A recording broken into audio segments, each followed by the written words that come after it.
दोस्तों स्वागत है आप सभी के एक और न्यू वीडियो में। दोस्तों आज के इस वीडियो में हम एग्जाम्पल नंबर 6, 7 उसके बाद 2-3 एग्जाम्पल और बचेंगे, उन पूरे को बताएंगे। जैसे कल के लेक्चर में हमने जब आप लोगों को डिवाइड करके 3 निष्कर्ष निकाला था, 3 निष्कर्ष में से एग्जाम्पल नंबर वही 5 था। उसमें से जब हमने देखा था तो क्या चीज़ निकला था कि जब हम देखेंगे तो संख्या कहीं शांत रहेंगी या कहीं कहीं क्या रहेंगी, अनवसानी, ठीक है ना, आवर्ती संख्या।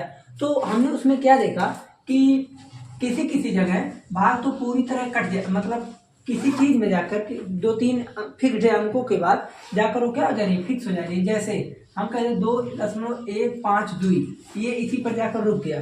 कोई संख्या ऐसा आ गया जो 0, जैसे 0.3333, ये ऐसे चलता जा रहा है, ठीक है। तो इस प्रकार से हमने संख्याओं को देखा था।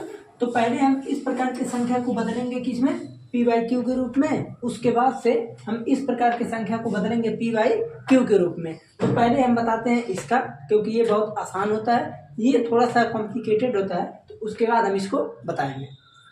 तो देखिए, अगर ऐसे संख्या को परिमेय संख्या में बदलना रहे, जैसे देखिए दिखाइए कि 3.14267 परिमेय संख्या है, या तो दूसरे शब्द में पूछ सकता है कि इन्हें आप p/q के रूप में बदलिए, या तो आपसे कह देगा कि ये भिन्न के रूप में बदलिए, यानी जैसे भी प्रश्न पूछ ले। तो आपको करना क्या, सिंपल, देखिए इसमें ऐसे किया जाता है 3.14267 ये है संख्या। इसमें हम सिंपली क्या करेंगे, अब पॉइंट हटाने के लिए आप सभी को पता है क्या करते हैं। जैसे हम कहें 2.5 को आप क्या लिख सकते हैं, तो आप कहेंगे 25/10।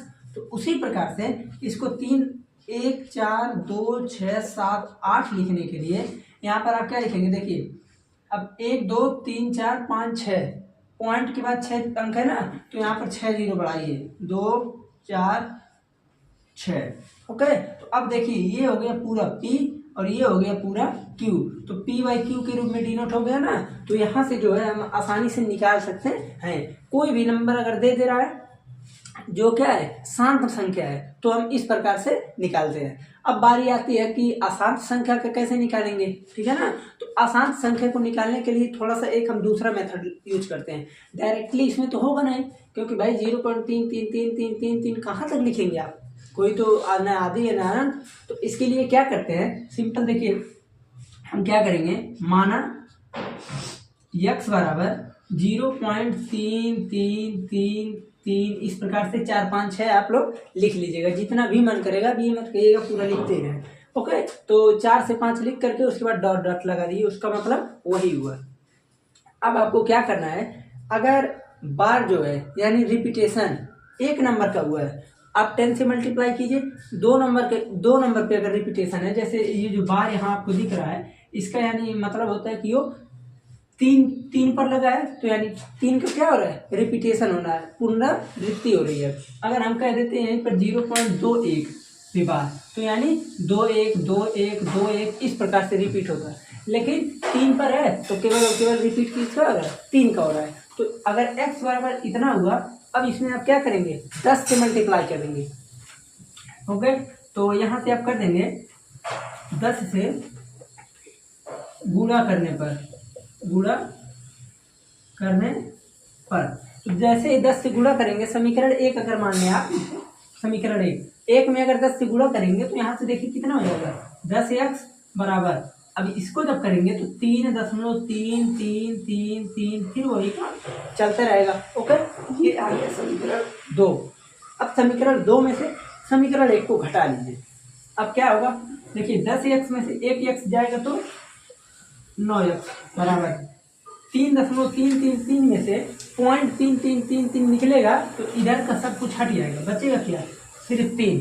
तो जब 3 ही बचा तो यहाँ से x की वैल्यू कितना आ गया, 3/9, यानी 1/3 आया समझ में ना। तो इस प्रकार से हम इसको p/q के रूप में बदलते हैं। देखिए बहुत ही आसानी से बदला जा गया। अब मान लीजिए अगर आपको यहाँ पर 10 से मल्टीप्लाई नहीं करना, 100 से मल्टीप्लाई करना है, तो 100 से कर सकते हैं। 100 से एक बार करें, देखते हैं कितना आता है, तब हम भी बता देते हैं आपको। जैसे जब 100 से मल्टीप्लाई करेंगे तो 100x बराबर यहाँ पर आ जाएगा 35.3333, इस प्रकार से आ जाएगा, ठीक है ना। और उसके बाद से हम क्या करेंगे, जब घटाएंगे तो आ जाएगा, देखिए 99x अब ये मत कहिए कि घट कैसे रहा है, ये 100x हो जाएगा 33.3333 इस प्रकार से।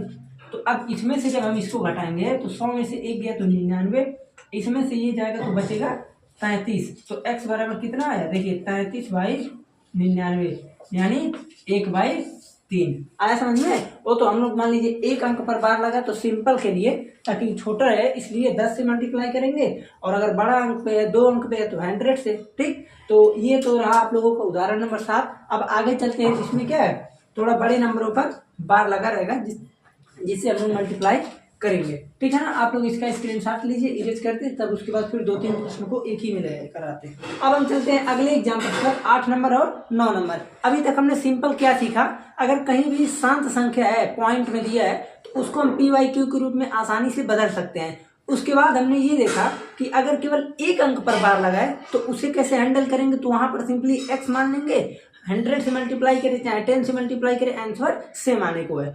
उसके बाद हम ये देखेंगे कि 2 अंक पर अगर लग जाए बार तो कैसे होगा। अब देखिए अगर बुक में आप देखते हैं तो इस तरह लिखा है ना, तो अब ये एक प्रकार से और लिख सकते हैं, देखिए 1.27 27 27 अब इस प्रकार से लिखा है तो भी मतलब यही हुआ। यहाँ पर इसको थोड़ा कैसे लिख सकता है, ध्यान से समझिए, जैसे 0.2 रिपीटेशन किसका है 35 35 35 35, ठीक है ना, इस प्रकार से। तो आपको सिंपली करना क्या है, इस प्रकार से दे चाहे इस प्रकार से, मतलब उसका जो अर्थ निकलेगा वो सेम है। तो अब पहले हम इसको बताते हैं, देखिए करेंगे क्या, अगर हम यहाँ पर मान लें, माना x बराबर 1.27 27 फिर 27, केवल 3 लिखेंगे हम। ओके, x का वैल्यू हमने इतना मान लिया। अब देखिए अगर आप यहाँ 10 से करेंगे, क्योंकि यहाँ पर 2 अंक पर डिजिट था तो इसलिए मैं पहले ही बताया हूँ, अगर 2 अंक पर है तो आप 100 से मल्टीप्लाई कीजिए, नहीं तो हम उसको अभी भी देख लेंगे कि 10 से अगर मल्टीप्लाई करते हैं तो क्या होता है, 100 से क्या करते होते हैं तो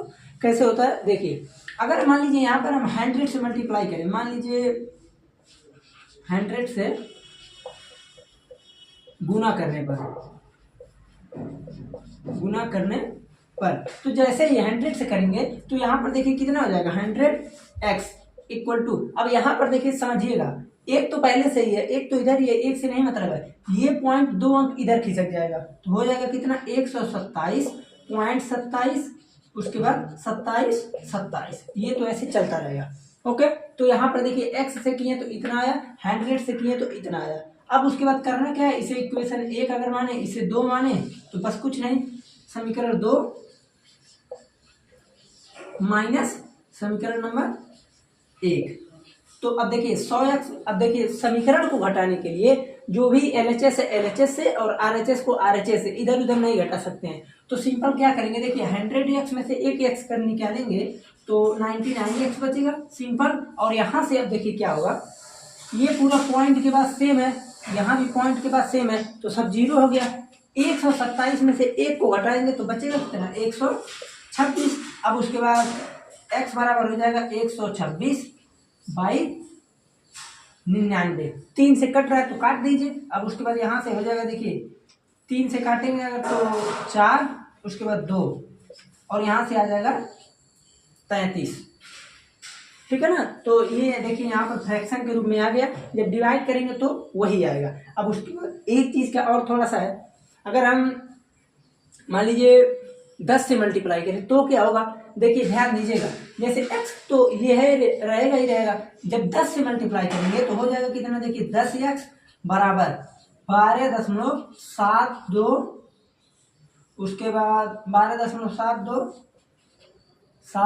यानी 27 27। अब देखिए आप लोग अंतर समझिएगा, अगर मान लीजिए हम इसको जब घटाएंगे तो घटेगा, आप कहेंगे अभी तो नहीं दिख रहा है भाई, पॉइंट के बाद 72 से शुरू है, यहाँ पॉइंट के बाद 27 है तो नहीं घटेगा ना। तो इसलिए आप लोगों को जितने अंक पर लगाए, जैसे यहाँ पर देखिए 2 अंक पर है तो आप 100 से मल्टीप्लाई कीजिए, 1 अंक पर है आप सिंपल 10 से मल्टीप्लाई कीजिए। अगर 3 अंक पर है तो वो तो 3 अंक वाला रेयरली पूछता है, जैसे मान लीजिए इसी में से 2 अंक में से ही बजा कर इधर उधर दे देता है, ठीक है ना। अगर ऐसा कोई मान लो आपको मिलता है 3 अंक का तो आप लोग करने का प्रयत्न कीजिएगा, 1000 से मल्टीप्लाई कीजिएगा 1000 से, ठीक है ना। अब आते हैं इस पर, अब यहाँ पर देखिए सिंपल वही काम, इसको हम मान लेंगे x, लिख दें एक बार, चलिए माना x बराबर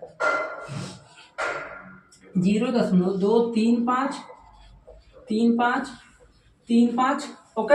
अब उसके बाद फिर वही काम 100 से मल्टीप्लाई यानी 100 से गुणा करने पर, 100 से क्या गुणा करने पर,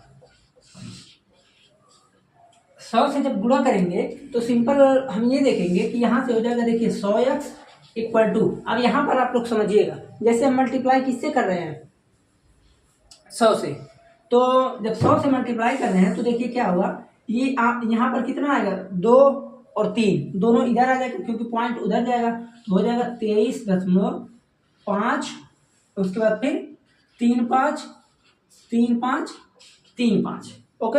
अब देखिए ये इस प्रकार से आया, यहाँ भी इस प्रकार से। अब यहाँ पर जब हम लोग 10 से मल्टीप्लाई कर रहे हैं तो इसी प्रकार से मिल रहा था ना, तो देखिए यहाँ पर क्या है 7 27 कहाँ गया, यहाँ पर है, ठीक है। तो अगर इसको मान लीजिए हम घटाना भी चाहते हैं, जैसे मान लीजिए कि इसके बाद का तो ये सही है, तो यहाँ से पॉइंट के बाद 2 अंक को छोड़ना पड़ता ना, हाँ सही है, ये इस फॉर्मेट में नहीं बन पा रहा है देखिए, क्योंकि जब एक अंक को छोड़ रहे हैं तो 27 बनना है और यहाँ पर एक अंक को छोड़ रहे हैं तो 72 बनना है, इसीलिए ये यहाँ पर संभव नहीं था। लेकिन यहाँ पर देखिए है, कैसे है, क्योंकि जब एक अंक को छोड़ेंगे, एक अंक को छोड़े तो 35, एक अंक को 2 को छोड़े तो भी क्या बनना है 35, तो इसलिए ये चीज यहाँ पर है। आया समझ में ना, क्यों है, क्योंकि यहाँ पर हमने 100 से मल्टीप्लाई किया, 2 अंक पर अगर बार लगाए तो 100 से मल्टीप्लाई करते हैं ओके। तो यहाँ से ए बी इक्वेशन फर्स्ट और ये इक्वेशन सेकेंड। तो अब यहाँ पर सिंपली हम करेंगे क्या, वही काम, समीकरण नंबर 2 -1, तो 100x में से एक x घटाएंगे तो बच जाएगा सिंपल 99x इक्वल टू, अब इसमें से जब हम घटाएंगे तो देखिए क्या होगा, ये इधर का सब 0 हो गया, हो जाएगा, लेकिन 5 में से 2 घटाएंगे तो 3 और ये हो जाएगा 23.3। कैसे आया, क्योंकि ये तो 23 में से डायरेक्टली गया तो 23 बचा, यहाँ पर 5 में से 2 गया तो बचेगा 3 और सब घटाएंगे तो बच जाएगा 0। अब ये मत कहिएगा कि सब 0 हो गया घटाने पर, नहीं, तो यहाँ से x बराबर आ जाएगा कितना 23.3/99, लेकिन हमको p/q के रूप में चाहिए, फ्रैक्शन फ्रैक्शन पॉइंट नहीं, तो सिंपल काम कीजिए 233/990, ठीक है ना। तो देखिए यहाँ से ये क्या हो गया, p/q के फॉर्मेट में आसानी से आ गया, ठीक है ना। तो अभी तक हमने सिंपल इसमें क्या देख लिया कि कोई भी नंबर है, चाहे वो शांत हो चाहे अशांत हो, तो दोनों संख्याओं को किस प्रकार से हम परिमेय संख्या में बदल सकते हैं, ये चीज सिंपल हमने देख लिया। अब इसके बाद से हम ये देखेंगे, एक सवाल इसमें ये भी दिया है कि किस प्रकार से, जैसे हमने अपरिमेय संख्या परिमेय संख्या को निकाला था, उसी प्रकार से एक सवाल दिया कि अपरिमेय संख्या को निकालिए, किस प्रकार से निकाला जा सकता है। तो अगर कोई भी संख्या दे दिया जाए तो अपरिमेय संख्या कैसे निकालते हैं, अब हम उसे जानते हैं, इसका स्क्रीनशॉट ले लीजिए। अब हम चलते हैं अगले एग्जाम्पल पर, एग्जाम्पल नंबर 10। तो इसमें क्या दिया है, कह रहा है कि सिंपल 1/7 और 2/7 के बीच एक अपरिमेय संख्या निकालिए। तो देखिए अपरिमेय संख्या निकालने के लिए अभी तक तो सिंपल एक ही फार्मूला, वैसे इस लेवल तक का एक ही फार्मूला है, आगे आप लोग पढ़ेंगे तो हो सकता है एक आध फार्मूला मिल जाए, अभी तक हमको भी कहीं मिला उला नहीं है, ठीक है ना। तो इसमें सिंपल देखिए एक फार्मूला क्या है, अब जैसे 2 संख्या है तो एक को a और एक को b मानेंगे, उसके बाद अंडर रूट में हम सीधे मल्टीप्लाई कर देंगे ab ओके। तो अब इसमें एक समस्या आप लोगों को पड़ सकती है अपरिमेय संख्या निकालने में, क्या चीज, जैसे देखिए मान लीजिए आप लोग अंडर रूट 1/7 इंटू 2/7 किए, तो यहाँ से सिंपल आ जाएगा कितना 2/49। अब आपको करना क्या पड़ेगा, समस्या यही पड़ेगा, पहले तो आप 2 में 49 से को भाग देंगे, ठीक है ना, इसीलिए ये जल्दी पूछता ही नहीं है। क्यों, क्योंकि भाई 2 में पहले हम 49 से खूब भाग देंगे, खूब भाग देने के बाद उसका भी फिर से हम क्या लेंगे वर्गमूल, तो वैसे ही बहुत जटिल हो जाएगा ओके। तो इसलिए सिंपल यहीं पर आप लोग छोड़ देंगे इसको तो भी सही रहेगा। आप लोगों को करना क्या है, under root A B, formula नहीं भूलना है, अपरिमेय संख्या निकालने का है, परिमेय नहीं। परिमेय निकालने के लिए दूसरा फार्मूला है जो कि हमने पिछले लेक्चर में बता दिया है, ठीक है ना। तो बस इसमें यही रहने देते हैं। अब उसके बाद अगले लेक्चर में जब मिलेंगे आप लोगों से तो प्रश्नावली 1.3 के सभी प्रश्नों को एक एक करके पूरे 9-10 प्रश्न है, तो मान के चलिए जो भी समय लगेगा उसमें पूरा करा देंगे, ठीक है ना। तो चलते हैं, मिलते हैं फिर अगले लेक्चर में।